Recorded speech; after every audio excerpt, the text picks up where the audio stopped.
I remember coming into the house on one cold winter's night. The snow and icy wind blew through the front door as I stepped into the house, kicking my boots clean. I noticed a strange odor in the place. It almost smelled like stink bugs with notes of copper and bleach. I hated the smell of stink bugs. "Hey, honey," I said. "Where are you?" "I'm starving, and by the way, it smells weird in here."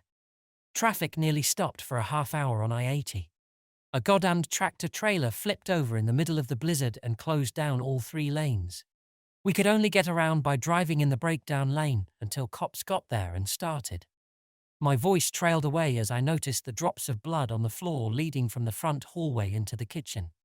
I stopped talking immediately, looking around for signs of an intruder.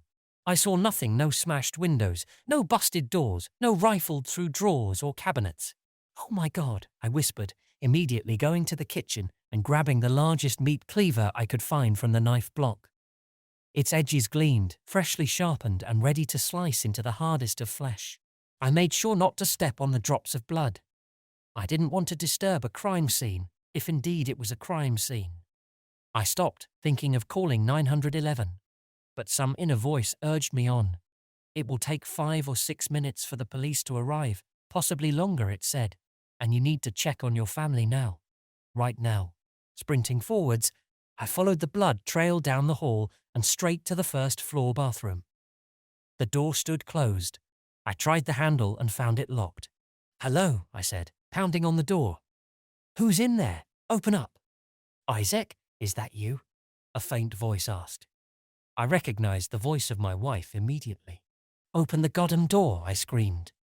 Rising waves of anxiety and adrenaline coursed through my body, and I immediately knew something was very wrong.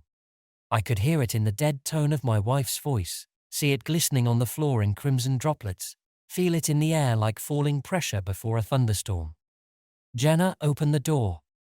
I heard some slight shuffling in the small bathroom, like someone dragging themselves across the floor.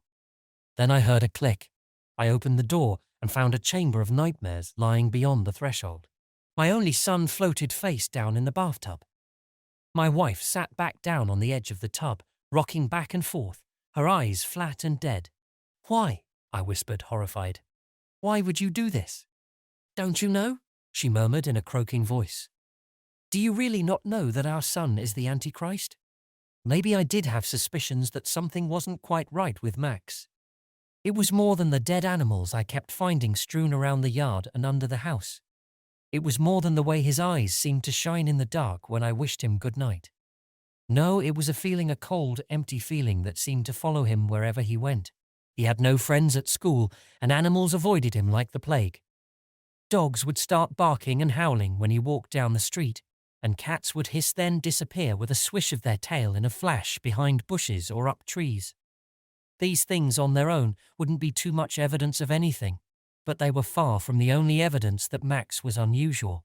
A month ago, a couple boys had tried to bully Max at school.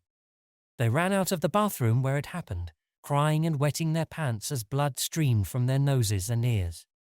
They wouldn't tell anyone what happened, and Max just kept smiling and staring at them with his large, dark eyes. The school called an ambulance, and the doctors were baffled. They had to sit in the emergency room for 3 hours before the blood stopped pouring out of their bodies. They were white as sheets by the time it finally clotted, and the doctors had no idea of the cause. The 2 boys went missing a few days later. The case ended up drawing media attention. The FBI came in, but they found absolutely nothing. It seemed like the boys just disappeared out their windows, and then their trail immediately went cold. Tracking dogs couldn't find any hint of a trail. It was as if they had teleported from their bedrooms. Moreover, no neighbors had seen a thing. A couple months later, a few hikers found the boys' fingers growing out of a tree on the Appalachian Trail over 50 miles away. The FBI swooped in and used DNA testing to determine that these fingers belonged to the missing boys from Max's school. No one ever explained how the rotting fingers had become quite literally fused into the tree, however. No one ever tried to bully Max again after that.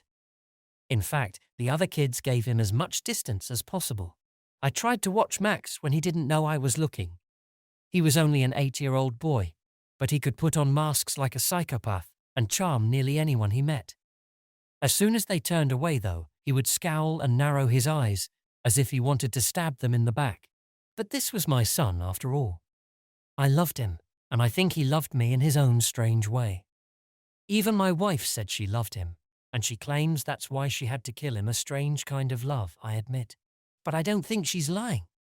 I think she did love him, and she feared what would happen when his ascension had finished, and he sat on a throne of bones, crushing out the lives of millions of people with an iron heart. She feared the consequences for him, she said only for him, and she loved him, and so she had to kill him and stop it now before it grew into a grinding juggernaut that devoured his soul and sent him to hell. "Are you my true father?" Max had asked me that morning as I sat at the kitchen table. I put down my coffee cup slowly, with shaking hands, then turned to look at my son. "Yes, of course," I said with a trembling voice. "Why would you ask such a crazy question?" He stared at me for a long moment, his eyes so dark they looked black. They blazed with an inner light. His pale, white skin looked as smooth as a statue's, and dark hair fell over his chiseled features. If it weren't for his aloofness and cruelty, he would have been a very beautiful boy. Instead, he radiated a coldness like the moon, an aura that gave light but no heat, a kind of reptilian, psychopath detachment that extended to everything he did. He would laugh when he saw fatal car accidents on the highway, or heard the news report about wars and murders. "I don't think you are my true father," Max said, still staring at me, reading me like a book. I felt myself begin to sweat. "Max, that's ridiculous," I said. "Your mother and I have been married." "Then where does my power come from?" he asked. "Why do I possess what you never will? I know I'm related to Mother." He spat out the word as if it were a filthy thing, Mother. "But you, I know not. I know not where my divinity comes from. You seem weak and foolish to me. At least Mother has the courage to admit that she hates me. You grovel and pretend, and then, when my back is turned, you sneer at me and my ascension. I know you do. You are a last man like so many others. Your kind is ineradicable as fleas, hopping all over the world without meaning or the will to power. You don't understand someone like me. You could never understand someone like me. Not in a million years." "I don't understand what all this business about ascension is," I said. "I think you're living in a fantasy world." "If it were a fantasy world," he said, "then the fruit would not be revealed. But it will be. Soon everyone will see, including you. I'll be with my true father and become the absolute king of this world. Small men like you will grovel like worms. They'll be crushed under my feet as I rise to heights previously undreamed of as part of my becoming. My greatness will shine like a second sun. People will remember my name with awe and terror for 1,000 years." He spoke like a much older boy. I gawked at him with an open mouth. He had a faraway look in his eyes, a fanatical gleam that sharpened his cold features. I remembered when Max was just a little boy.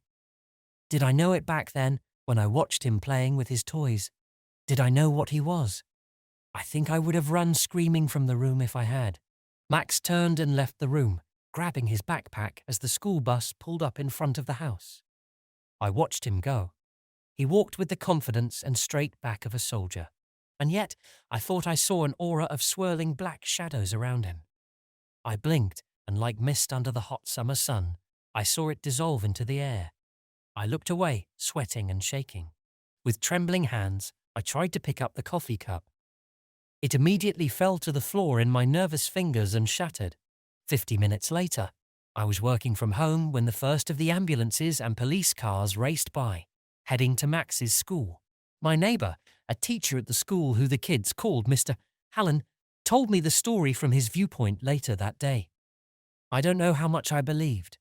At the time, maybe none of it. Now all of it.